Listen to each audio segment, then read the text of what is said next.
Namaskar, respected Secretary Education Sir, Chairman Sir, dignitaries from the Ministry of Education, my colleagues at CBSE, above all the principals who have joined us from different parts of the country as well as abroad, online as well as in person. My presentation actually lies in between. We began with this session began with the examinations, which is actually the end product of the entire education. And the next session is the affiliation, which is actually the beginning of the process of being affiliated to CBSE. My presentation lies mainly on focuses mainly on the assessments which we do while taking the teaching learning processes into account during the school times. And this actually aligns with what are the initiatives which have been taken by the board and what are our views on that. Next slide. Now, NEP recommends moving towards the competency-based education, and we have initiated this process right from the foundational stage when we have implemented assessment as often for learning, wherein the competencies have been built into the holistic progress card. So this para 4.35 of NEP states that there has to be a 360-degree assessment of a child covering all domains of the child's progress, and it should be tracked right from the beginning, and also it should have the elements of self as well as peer assessments. So all these processes have been taken into account in the holistic progress card. We have released the card for the foundational stage, which is on the website under the handbook tabs. You can go through that.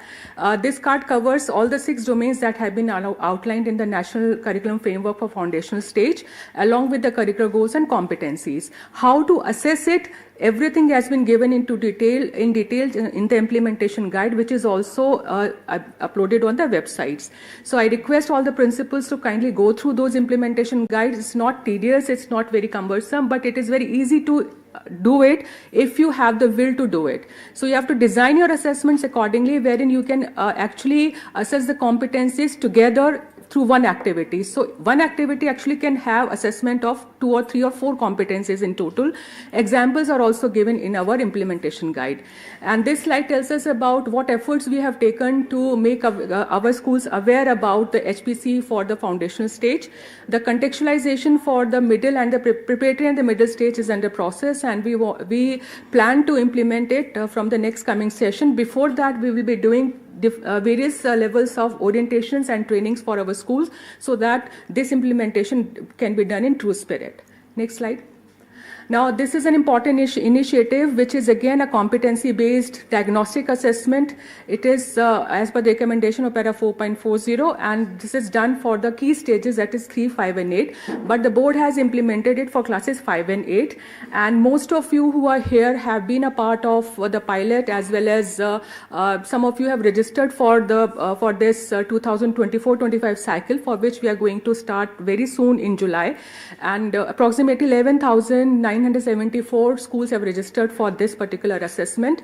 I would like to inform you that this is a diagnostic assessment, low stake but of high importance, because this assessment would tell us about which are the competencies where more efforts are required and more remedial measures are required for our children.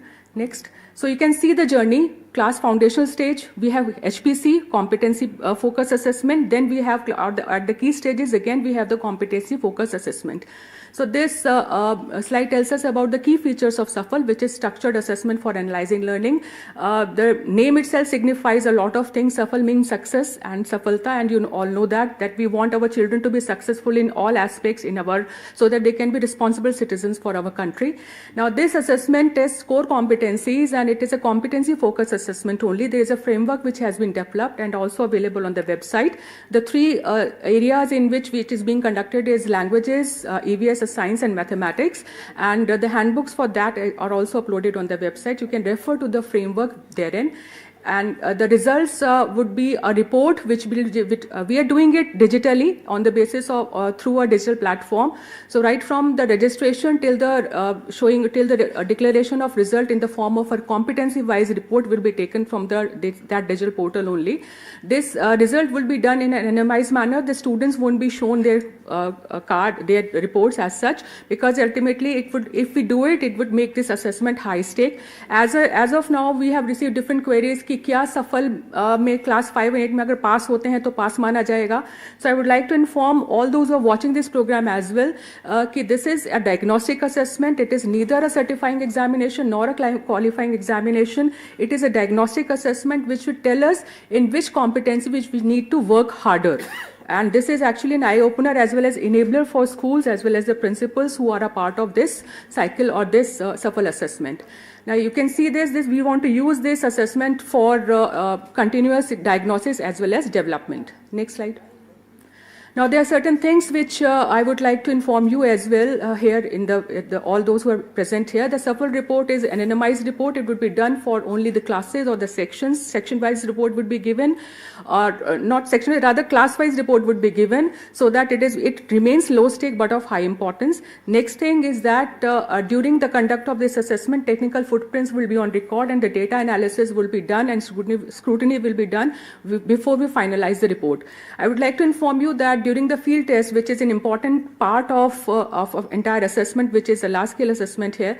So during the field test, we realized there were certain schools which had actually taken very less time to complete the test, or they continued doing the test till late night. So this was an outlier, and all those things we could notice through the data analysis. So at every level, while finalizing the report, the data analysis would be done, and I request all the principals who are going to be a part of this assessment that it is to be done, it has to be reliable, and this would be used for your own benefit, for your own teaching learning processes. So whatever, there's no need to have any sort of preparation. Whatever you are doing on the basis of the learning outcomes of NCERT, that much teaching learning is sufficient. There's no need to have any extra classes, there's no guidebook, there's no sample paper for this. So only the teaching learning processes which are competency focused, which you are doing in the classroom is sufficient. Next. Now, this slide tells us about what all we have done to reach to this particular time now. Now that we have 11,974 schools, many things have been done. The software has been developed, and this software has taken multiple rounds of mock tests and trials and then improvements. It is a continuous process which we have been doing from 2021 onwards. Next. Now, next slide. So, back. So, इस बार का तो हम लोग का voluntary basis पे है, but हम लोगों का टारगेट है a census of all schools, and what this year's exercise also revealing that most many schools have deficient ICT structures in their schools. So 12,000 schools have volunteered, but शायद उसमें से 3,000 to 4,000 probably don't even have 40 computer systems to be able to conduct this particular assessment. But from next year, that is the target. We want to carry out a census of all schools in all the sections for all the children. So that won't be sample, that won't be voluntary, that would be compulsory. And every school would get the reports and everything.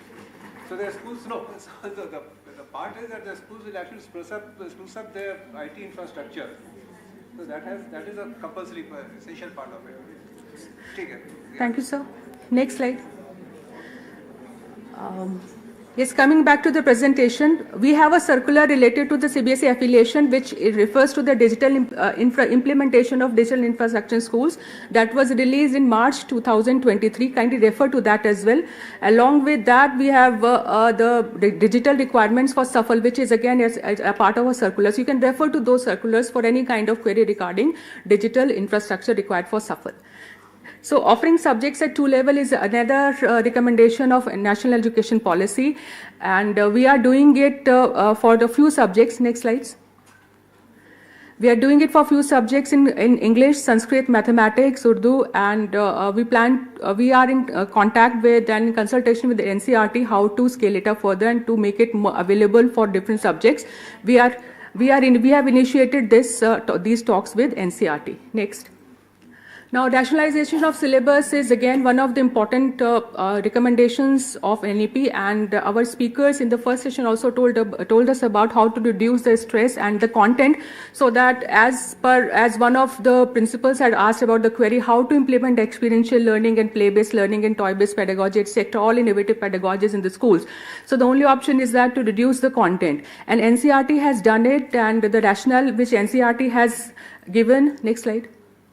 It's on the website that it has been done to give more space to the different innovative pedagogies which actually are competency focused in the so that all the important initiatives that we have taken through the NEP are actually implemented in the schools. So we have come to notice that during September, October also we get calls, we receive mails that ये syllabus गलत है या ये syllabus खराब है. ऐसा नहीं है. You have to refer to the syllabus which is actually uploaded on the website on cbsacademic.nic.in. So syllabus for 2024-25 was uploaded in March 24 only. So refer to that only. So those who are listening to me in the online mode also, please refer to the correct curriculum document which is uploaded on the website, along with the sample papers which we'll be releasing very soon in the months to come.